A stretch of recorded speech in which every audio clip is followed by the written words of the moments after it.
the bad moon arising. I see trouble on the way. I see earthquakes and lightning. I see bad times today. Don't go around tonight without me take your life. There's a bad moon on the rise. Hello, Chip. Hello, Darius. You know, I don't know if that what the omen is about that song related to me coming on the rise as your guest, but I do appreciate your voice. You're actually pretty impressive. Oh, thank you, thank you. Well, you know, this is the greatness machine, so I have to present greatness to those who are full of greatness. So, welcome to the show. Chip, we got Chip Conley today. My gosh, Chip, welcome. I'm so glad to have you here. Great to be here. Do you mind if I do a little bit of housekeeping, then we'll jump right into it? Perfect. Awesome. Perfect. Guys, welcome to the Greatness Machine. I'm your host, Darius Mirshahzadeh, and like I said, we have an amazing special guest. I'm fanboying a little bit today because I've been following this man, Mr. Chip Conley, for well over a decade, and I have him here on the show, and I'm so excited to have him and share what he's doing with you guys and the rest of the world. Look, the format of the show is quite simple. We're bringing together people, change makers from all over the world who are living their passions to create greatness, and there's no question that our friend Chip here is nothing short of greatness to our passion. With that said, this is live streaming, so a couple of things about live streaming. We're live. Start a watch party. Ask questions. I have my team on standby. They'll be sending questions over our way, so don't be shy. Be ready to send over any questions you have. It's rare that we get to spend times with a legend like Chip Conley here with us. With that said, you know, I'd like to do I always like to do these quick little bios. Do you mind if I jump into yours really quickly here, Chip? Of course. Awesome. Well, you guys, look, Chip's a serial entrepreneur, New York Times bestselling author, former head of global hospitality and strategy, and currently advisor to the founders of Airbnb. He's a TED main stage speaker. His TED Talk is unbelievable. Hospitality expert, and now founder and facilitator of the amazing Modern Elder Academy. And for those of you guys who are not familiar with that, the Modern Elder Academy is the world's first midlife wisdom school dedicated to career and life transition. So I'm so pumped to have you here, Chip. Thank you. Yeah, thank you, Darius. I appreciate it, and excited to hopefully offer some wisdom and maybe learn something from you as well. I actually think one of my key lessons at Airbnb was I learned as much from Brian as he learned from me. I was Brian Chesky's in-house mentor. So yeah. Well, let's do it. Let's chop it up. So, you know, I met you, and I doubt if you remember, but you did an EO event. It was in San Francisco. We're both San Franciscans. The reason I picked that song was I saw pictures from the skies of San Francisco yesterday. Yeah. And I was like, I'm doing Bad Moon Rising today because that looked like, to me, I couldn't believe it. But now what's funny is you're in Austin right now. Is that correct? I am. Yes. So we're both former San Franciscans. You were longer there than I was, and now we are currently Austinites. So greatness travels in packs. So I saw that yesterday. I said, "Wow, I couldn't believe my eyes." I have a lot of family there, and we have friends. And I said, "This looks like the apocalypse. It's pretty insane, right?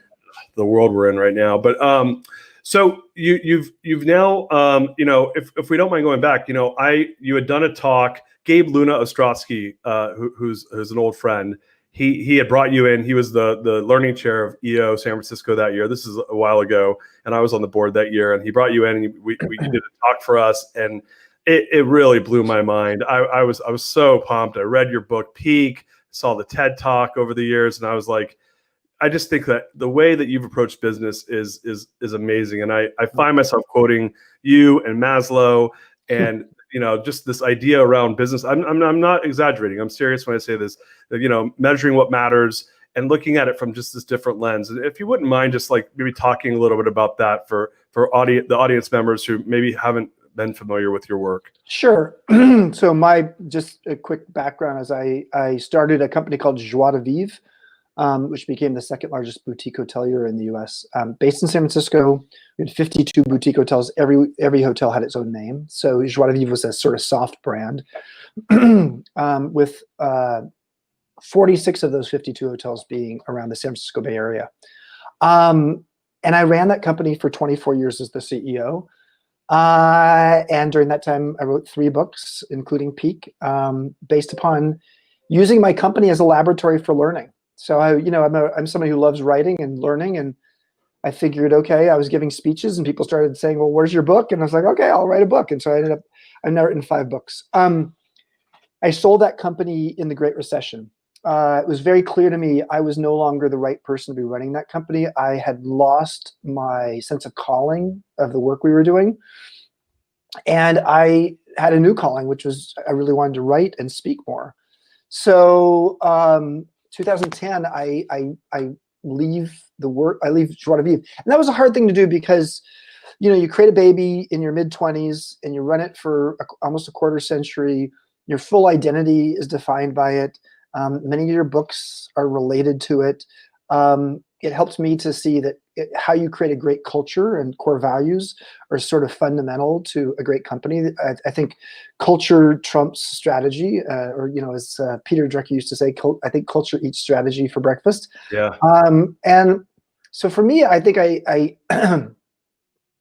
the idea of moving on and doing something new is something that's very hard for younger entrepreneurs. But I had a series of things happen around my 46th, 47th, 48th birthdays, around that time. And it just was really clear that something was supposed to change. And took a couple of years off, started a company called Fest 300, a website dedicated to the 300 best festivals in the world, which is sort of a passion project of mine. I was a founding board member of Burning Man, and so have been very actively involved in Burning Man for 24, 23 years. And so I did that, and then I got a call from the founders of Airbnb, and specifically Brian Chesky, who's the CEO, and he said, we want to democratize hospitality. We've read your book, Peak.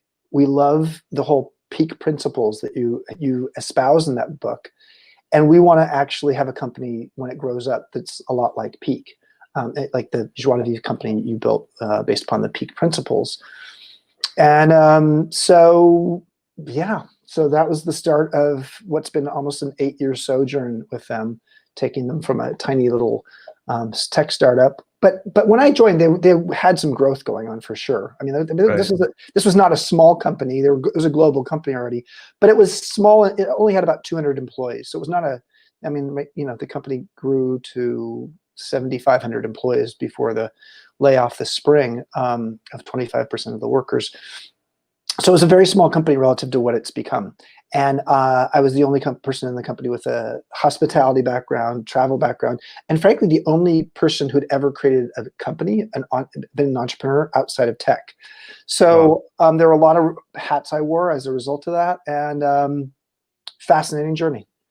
Yeah, that's so cool. And those guys those guys were born out of Y Combinator, I believe. Isn't that correct? That's correct. Uh-huh. Yeah, so they were one of the early Y Combinator success stories, and it was funny. I was following them probably like in 2011, 12, right around the time you got there, Yep. and saw that they were obviously doing the right things. So jumping to this idea that it's funny what you just said, that in 2010 when you decided that you wanted to leave this company that was your baby, that you made that transition.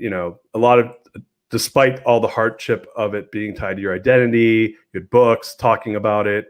I actually just did something very similar. I was the CEO of a company that I had grown from 30 people to about 1,000 people in over a pretty short period of time. It took about 3 years to do that.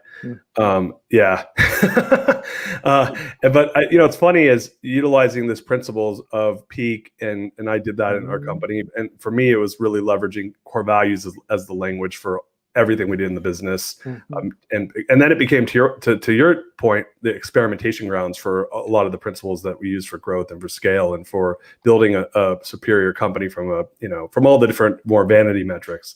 But I kind of hit that wall last year and decided that it was time for me to move on. And one of my friends said, "Oh, you'd like pulled a Michael Jordan, you just like quit at the top." And I just said it just wasn't right for me anymore. And I'm in this like never land now, where I'm like, really, it's very uncomfortable. I'm 10 months out.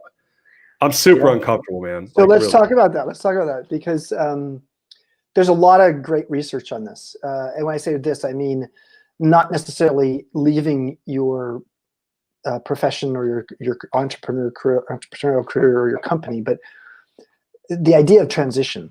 So there's really 3 stages to a transition, and you're in the middle stage right now. So the first stage is saying goodbye to something. The middle stage is being in the messy middle, and we often call, there's a word that we use for this transitional period, which is liminal. To be liminal is to be in limbo, in between 2 things. And then there's the third stage, which is starting something new. And it's once you sort of get clear that this sort of caterpillar to butterfly journey has a dark, gooey cocoon in the middle, you start to realize, okay, where am I? I'm ending a relationship or a marriage. Where am I? I am moving to Austin. Where am I? Am I still in the messy middle, or have I gotten to the new thing yet? And so how do we know that this kind of 3-stage transition is real? Well, 110 years ago, again, Arnold van Gennep, a cultural anthropologist, studied indigenous tribes, and he was able to coin the term rites of passage. Joseph Campbell later wrote The Hero's Journey and a lot of other books about mythology, amplifying that 3-stage journey. George Lucas made the Star Wars films based upon Joseph Campbell's work. And now we can look at anything in life and sort of say, okay, transition is a normal thing. There's a beautiful Dan Gilbert TED Talk. Dan Gilbert's a Harvard psychologist, which is if you're looking for it on TED, it's about, just look Dan Gilbert, future self. And it basically says people at every age, from age 20 to 80, vastly underestimate how much change or transition is going to happen in their next 10 years. We just don't expect it at any age. And so what we just need to know is transitions and change are part of life. But here's the big and fundamental thing that I'm going to say that you've probably never heard before. There's a big difference between change and transition. Change is circumstantial. It's situational. It means, oh, I got divorced, but I've gotten remarried. But if nothing changed inside of you, if you didn't make a true transition, your landscape of what your life is like may not really change. Similarly, if you move from San Francisco to Austin, but bring all of your old baggage, emotional baggage, and don't have a fresh new approach, then don't be surprised if you have the same results. Transition is different. So where change is situational and circumstantial, transition is psychological. And it actually requires something happening inside of you. And this is why the caterpillar to butterfly journey is an important one to articulate. That is a transition, not a change. It's a transition because formulaically, even though all of the cells, the imaginal cells and discs that the caterpillar had inside itself were there to create the butterfly, the fact is it went through a wholesale change inside of itself. And if you make that change or that transition inside of yourself, you will find that great things can happen out of that. So for me, I'll look at my journey, and then we'll talk about yours in a second. My journey was, I was selling my company. That was the end of something. The messy middle was like not knowing what to do. Yeah, I started this thing, Fest 300, and I wrote a book. But I was a little awkward not having the role or the identity that I used to have, or just how much, my calendar had a lot more space on it. And that made me feel like I was worthless or something, which is so silly, but that's where I was. And then I had to start something new, and that was Airbnb. So that was my transition. The messy middle was awkward and uncomfortable, but it was necessary for me to have the growth. So how are you dealing with this, Dariuss? It's funny. It's. I think I was very confused at first, and then COVID hit. I was going to take my family and go on sabbatical for the year in Spain. COVID hit. That kind of took that away, and I had written this book last year that's coming out next Tuesday. That it was really like, it's my it's 15 years of my life put into this book around how do you do this thing that I find to be really important. How do you build a core value driven organization? And so the book I wrote it really quickly, and then I just shelved it because I said, I can't put this book out right now. I'm in the middle of this like shitstorm. And then I guess I'm going to be a little vulnerable right now. My brother-in-law passed away right when COVID hit, really suddenly. And I don't know what it was. It was very quick. It was like a 3-week thing. He got diagnosed with cancer, and he was overseas in right outside Australia visiting their cousin, my wife's cousin. And 3 weeks later, he was gone. And I don't know, man. Something inside of me was like, you have to make this book really important. It's an important book, and you need to like do it. So I got really aggressive about the book. But to your point, for me, I've always been kind of a workaholic, and I have 2 young kids, and we're in the house, and I just dove right back into working hard. So now I'm in the tug of war, which is you're just going back to your old self. Like, you want to change. I traveled 192 days in 2018, and I looked and I said, I'm never doing that again. But now I'm just locked up, we're being a workaholic. And so now I have an awareness around it, which is interesting. Yeah. So it's the book became the drug. Right. And I'm getting through the book launch right now, but, so you're going to have to go back, so I'm now becoming your armchair psychologist, but you're going to have to go back to the roots to sort of see what is it that drives you? What is it that actually, where is the work addiction coming from? Whether it's the distraction factor, often addiction has to do with distraction from something else, and often feelings you have. Where is it where is it a self-worth issue? Where's the self-worth is coming from? You don't have the self-worth fundamentally because of whatever reason that you would like to have, and so you get it by achieving, and you're becoming an admiration or achievement addict. I know that one very well. Yeah.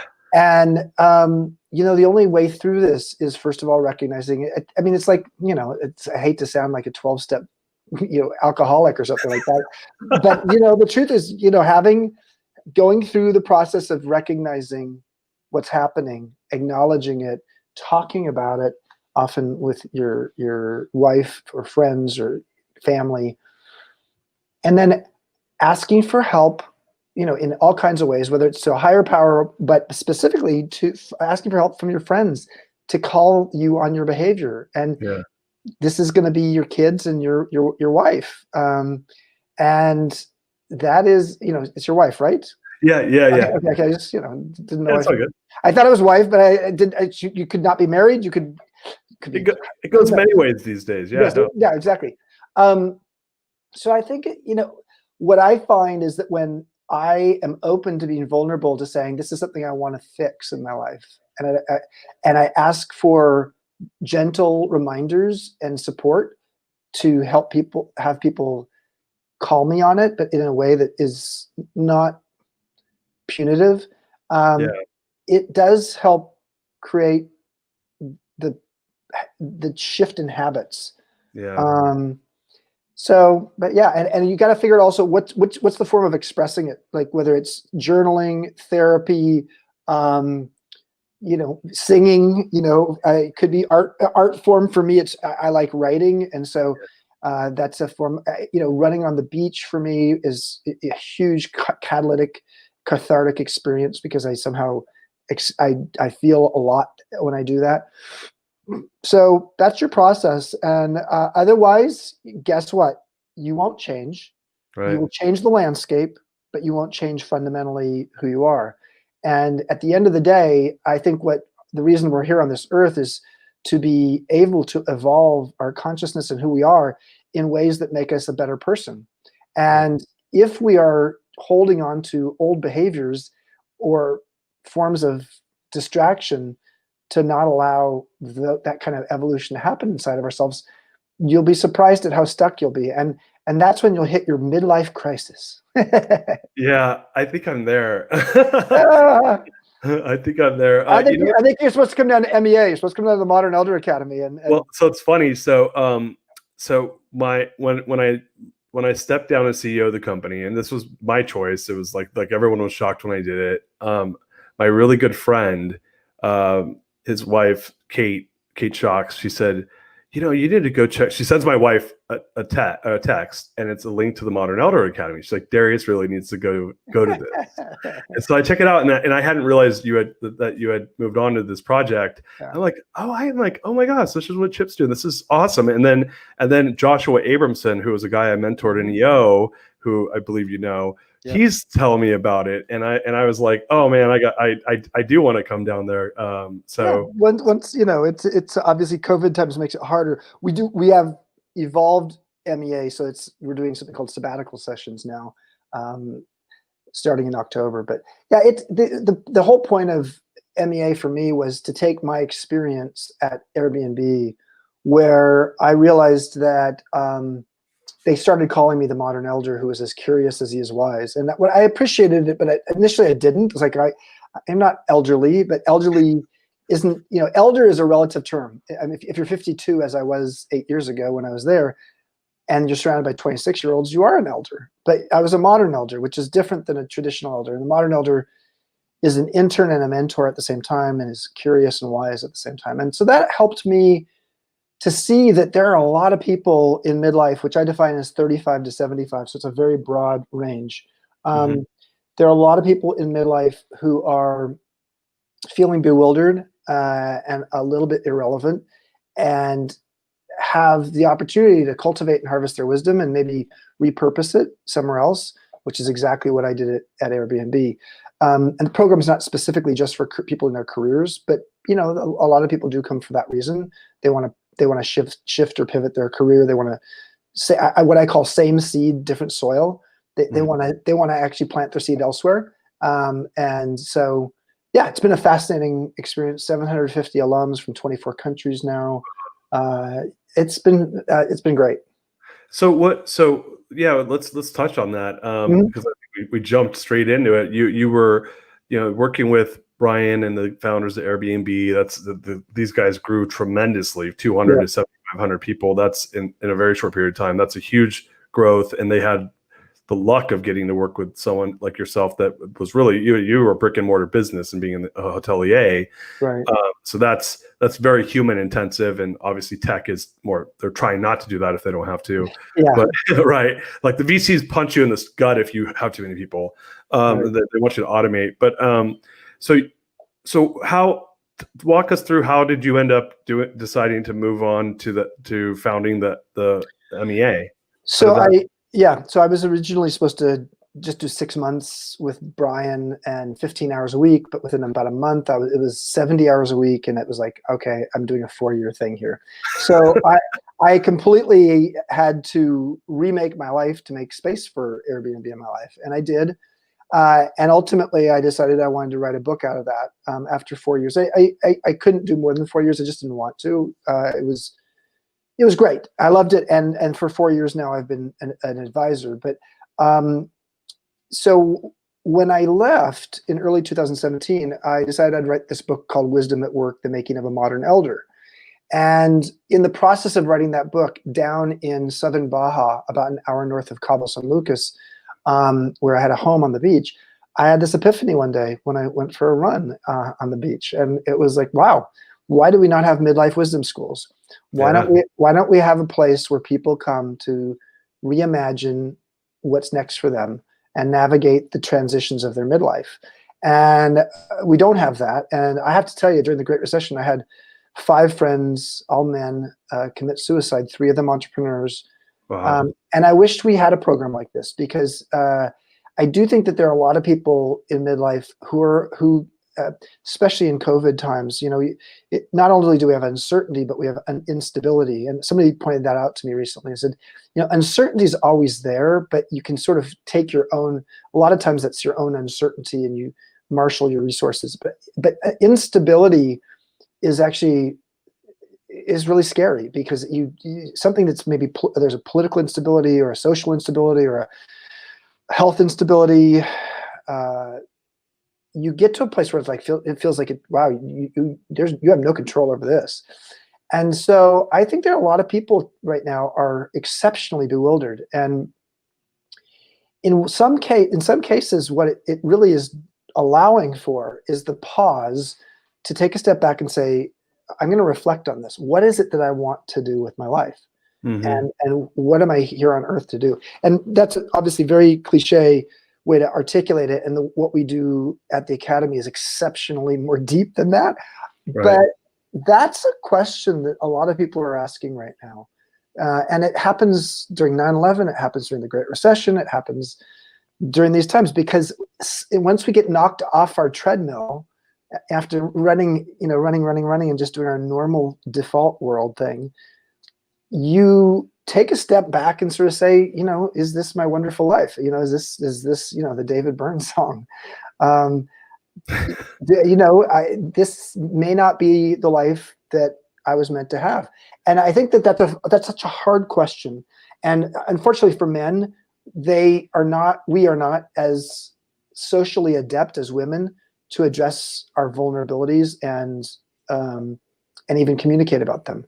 Right. And so that is another reason why a program like MBA exists. Although the majority of people who come to MBA are women, but it's still a lot of men, a lot of entrepreneurs, entrepreneurs who've either had a failure or have had a success, and they're not sure what to do with either one of those.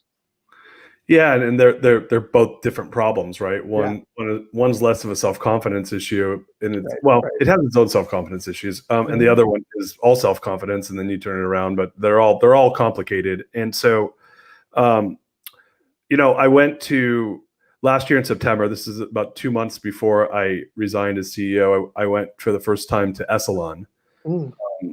And I did, you'll love this. I did a workshop with my forum, my EO forum, called the Future of Masculinity.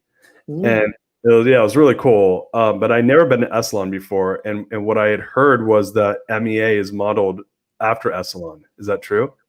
Couple truisms there. So I've been teaching at Esalen for about 15 years. I was on the board for about 8, and the bookstore at Esalen is named after me. So I have a lot of affection for that place. Yeah. I was supposed to have my 60th birthday party there next month. Not going to happen. Yes, Esalen was the first personal growth retreat center in the United States. It was actually modeled after ashrams and educational institutes in India, and started in a spectacular location, as you know, Darius, on the cliffs of Easter. And really, in many ways, was the catalyst for the personal growth, human potential movement, for better or for worse. Because in the 70s, it really became quite narcissistic, and there were a lot of elements that it got laughed at a lot. And Tom Wolfe wrote both a book and a Time magazine cover story on the me generation. So, which is basically boomers. So when boomers are saying bad things about millennials these days, I say, listen, dudes, you were narcissistic and self-absorbed when you were that age as well. And I would just say, I actually think you're even more so, or we were more so as a generation, because actually I think millennials have a point of view that's more globally focused, around social justice and equity, that while no doubt boomers had a huge impact on a bunch of movements, women's movements, civil rights movement, bunch of movements, gay rights movement. But in many ways, it was very U.S. centric. And I think because our issues today are way beyond the United States borders, I think it's interesting. But I would just say, yes, Esalen is a spectacular place to go to have some reflection time, although it is in the middle of a fire zone right now. And we're in the midst of COVID, and I doubt it'll be open in the next month. So come on down to MEA. We are opening October 4th for these sabbatical sessions, but you have to come for 2 weeks minimum. You can read about it at sabbaticalsessions.com. And it is also a place for people to reflect. So there's a very different environment physically, but a lot of similarities. So when we talk about MEA and you guys, this whole idea is to bring in, and I went to, when I first left and it got introduced to me, I went in there and started seeing all these courses you could take, you could stay, and really it was number one, it's an amazing idea, because I actually, what's gotten me into the messy cocoon mode, I was meaning to say this, is that I have two young kids. I have a 10-year-old and a 7-year-old. And I watch, I know that they learn not by what I teach, but what I do mostly, right? And so if they're watching me lock myself in my office and work 15 hours a day, like every single day, or be distracted, I'm teaching them distraction. I'm teaching them to be workaholic, and I learned that by watching my father, who's an entrepreneur, be distracted to be a workaholic. And so I just said, I don't want to do that. Right. And that's where it gets messy. Right. Cause now it's like, oh no, and then it's to your point, don't sit there and beat the crap out of yourself every single time you do it, because now I'm being, a harsh critic to myself, and so, when folks are coming down to MEA that are maybe a Darius, right? And they're all tangled up. Yep. How do you guys approach that? Well, there's a whole collection of things we do, but I'll give you a couple specific examples. First of all, a fundamental piece of our curriculum speaks to mindset. Carol Dweck's work from Stanford. So just for those who don't know it, you can either have a fixed or growth mindset in varying degrees in various parts of your life. And if you have a fixed mindset, you tend to be focusing on proving yourself, and you define success as winning. If you have a growth mindset, you focus, instead of on proving yourself, you focus on improving yourself. And success is not defined by winning, it's defined by learning. Helping people move into a stage of their midlife and later where they get comfortable being a beginner's mind, not being perfect at things, being open to making mistakes, trying new things. That we help people learn how to surf down there. We help people learn how to bake bread together, how to do improv, how to write poetry, how to do yoga. I mean, there's a lot of elements that are sort of woven into the educational experience. Right. And so there's that. Additionally, we have an exercise called the Great Midlife Edit, because the first half of your life is about accumulating, and it's accumulating points of view that you got from your parents, your money script from your family, your sense of identity of who you are, et cetera, et cetera, et cetera. All that knowledge, all those relationships, all those obligations. When you hit midlife, you are carrying a lot of baggage.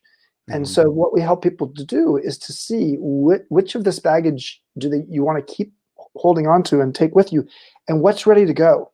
And we do an exercise that's, I can't tell you what we do, but it's a pretty powerful ritual. No one's walking on coals or anything like that. But it is a ritual, and it happens at sunset, and it's a pretty powerful ritual that helps people to start letting go and editing from their life what no longer serves them. And that process of opening up some space in your life by letting go of the things that aren't serving you anymore is really energizing, because you actually realize how much you've been holding. If you're running the marathon, the midlife marathon from age 35 to 75 with all that baggage you're carrying, no wonder you're exhausted. And so we sometimes call MEA a midlife pit stop, because you need a pit stop to refuel and regenerate and reimagine. And we don't really have formalized versions of that in society. And yet we have a world where we're living longer, power's moving younger, and the world is changing faster. And those three variables if we don't solve for this, will lead to a growing number of people in midlife committing suicide, having death by despair, drinking too much, opioid addiction, you name it. I mean, the evidence of this is right there in the healthcare statistics for the United States today, and it's part of the reason why, frankly, the United States is falling backwards. It's one of, I think it's the only developing country in the world where the longevity has actually gone backwards in the last 5 years, not by a lot, but by a little. The rest of the world, longevity is growing, and our longevity grew for a long time. But now we're at a stage as a society where it's not. And the times we're going through right now, both politically and with COVID, et cetera, isn't helping at all. And so, we have to make sense of this. So when you think of, you guys, when was MEA founded? 2018? Yeah, early January 2018. Right. So MEA has been around now 2.5 years. little over 2.5 years. And that's obviously very early in a business's life. Yeah. When you think of, Modern Elder Academy in 10 years from now, how do you imagine it? What do you think of? Well, there's a few different things. There's a paper, a white paper I've just finished with a Canadian professor who's an MEA alum that'll come out a week from this Monday. If you want to read it, just go to the Modern Elder Academy website and look for the Wisdom Well blog and sign up as a subscriber. It's free, and then you'll get a daily email from me. And the one on September 21st, which is a Monday, 10 days from now, will be this paper, and it's called The Emergence of Long Life Learning. Not lifelong learning, but long life learning, which is very different than lifelong learning. Lifelong learning you can do at age 25 or at age 75. But long life learning speaks to when you're hitting midlife and moving beyond, what are the elements that define how you learn and what's important to learn at that point? So my goal with that paper is to be a catalyst for there to be midlife wisdom schools all around the world. We may create 3 or 4 or 5 of them and call them Modern Elder Academy, but there'll be other social entrepreneurs and for-profit entrepreneurs, as well as academic institutions. We are getting a lot of colleges and universities calling us now and saying, we're up shit creek, guys. We've lost half of our students for this fall. We were already in a bad place financially before this. Mm-hmm. We need to rethink how we're going to use our campus. Would you like to look at how we can partner? So our goal really, and then the big coup de grace of all this is to create MEA regenerative communities, which we're doing in Baja right now. So you have in the center, instead of having a golf course in the center of a retirement community, you have a regenerative farm. So with all the best organic principles around farming, you have an MEA campus, a midlife wisdom school, and then you build housing around that. And the housing around that is for people who want to buy into this lifestyle as their primary or secondary home. And for people for whom it's a secondary home, they put their home in the rental pool. And we have people who are coming for sabbaticals or gap years who just want to come and be part of this wisdom school. And long story short is you built, in essence, an intentional community that's not quite as hippy-dippy as the ones that were built in the 1970s. Right. And so we are looking at locations in about 5 different places in the United States right now to do that, and raising money to do that. So there's a lot there. At the same time, there's this little voice in my head that says, okay, this is a social enterprise. I don't pay myself anything. I built the campus in Baja for free. And let's just enjoy it. This is back to the Chip and Darius story.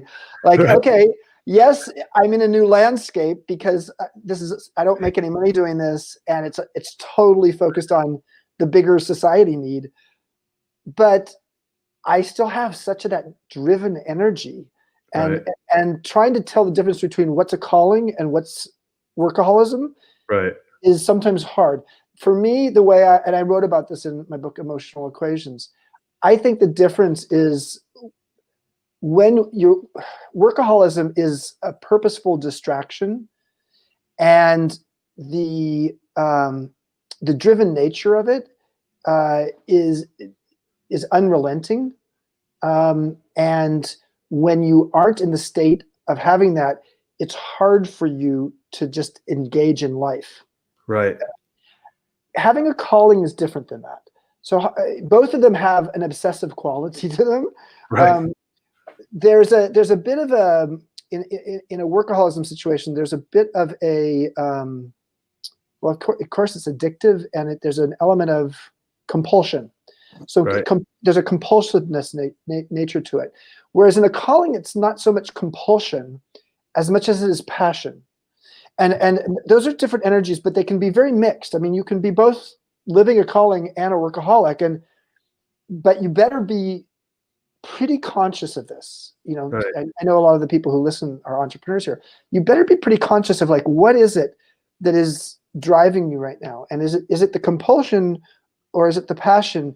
And who can be your truth teller on this beyond yourself? Right. Because it's very hard to own up to workaholism. Just like it's hard to live up or to own up to any kind of addiction. Yeah, I love everything you just said. You're just, my wheels are spinning so much right now. Yeah. So we have a mutual friend. I met you through Tony Lilios, Yes. and Tony introduced me to Stegan Academy, and I'm a graduate of that program. And Mhm. the founder Rand Stegan has this whole ideology around long-termism. I know him. Yes, I like him. Yeah, and so you just had me thinking all about long-termism. And we had a guest on the show. I don't know if you know Rick Sapio, Mhm. who's good friends with Rand.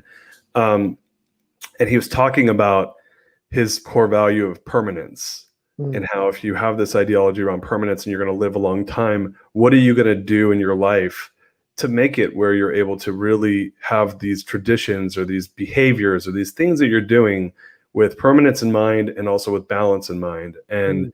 it just really, like what you're doing with MEA, I just speaks to such an Thank you. amazing thing. And I'm so excited for you guys. This is so Well, cool. it's legacy building. And I do think that one of the things that we learn as we get into midlife and beyond is what's our legacy. And our children are our legacy. Right. Are the books that we write, are our legacy. Are the companies we start and the cultures and the core values that we create, and the kinds of employees who get introduced to that are our legacy. And for me, MEA feels very legacy driven. And now, you have to be careful with legacy also that it becomes a little bit ego driven. And so for me, I have to sometimes take a step back and just say, so as one of my co-founders says, Chip, can you move at the speed of collaboration, or the speed of partnership? And what he really means by that is that classic African proverb, which is, if you want to go fast, go alone. If you want to go far, go together. Right. And I am naturally a go alone, go fast kind of person, and but I have learned how to become a pretty good collaborator over time. But when I'm in the startup mode, as MEA is a bit of a startup, damn, I have a hard time slowing down. Yeah. Partly because I actually so much of it's less compulsion. It's very passion. So I know it's more calling driven, and it's partly because I really can see the future. I can see what this is supposed to be 3 years from now, and I want us to get there, even with all of the challenges of the pandemic and the economy as it is Yeah. right now. Wow. Well, I think we're out of time, man. And I promise you, I get you out of here in 45. So Yeah, yeah. thank you so much. This has been like such a treat to have you. Can you, obviously we'll put in the comments where we can find you at the at the Modern Elder Academy. Is there anywhere else that we want to promote or things Yeah, like the that? Wisdom. If you go to Wisdom Well, the Modern Elder Academy website, you'll find Wisdom Well, which is the daily blog. People seem to love that because it's like a microdose of wisdom in an email every morning from me, or from one of our guest bloggers. I too tend to put a lot of my blogs on my LinkedIn profile, so that's another place to look for me. And there's also chipconley.com. Great. Yeah. Well, what a treat. So much gratitude having you here. Yeah, thanks, Um, Dave. thank you so much, guys. It's almost booked. We got book day coming up on Tuesday. So look, a lot of stuff happening between now and then, but follow us at The Real Darius M on Facebook, subscribe The Real Darius on YouTube, or just go to www.therealdarius.com and follow us on the newsletter. And I can't wait to have you guys on Tuesday with the book launch. So thank you guys so much, and we'll see you guys later. Peace.